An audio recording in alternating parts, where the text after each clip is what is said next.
بسم الله الرحمن الرحيم. يومئذ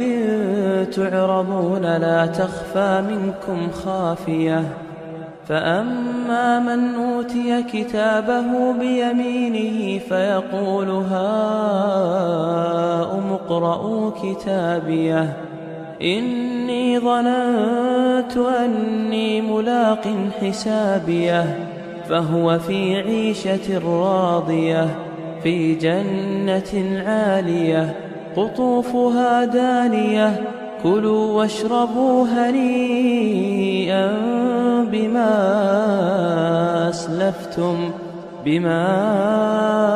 أسلفتم في الأيام الخالية. وأما من أوتي كتابه بشماله فيقول يا ليتني لم أوت كتابيه ولم أدر ما حسابيه، يا ليتها كانت القاضية ما أغنى عني ماليه، هلك عني سلطانيه، خذوه فغلوه ثم الجحيم صلوه، ثم في سلسلة ذرعها 70 ذراعا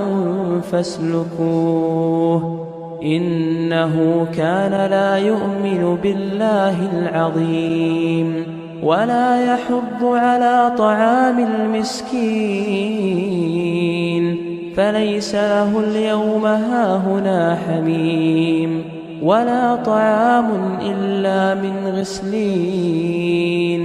لا يأكله إلا الخاطئون.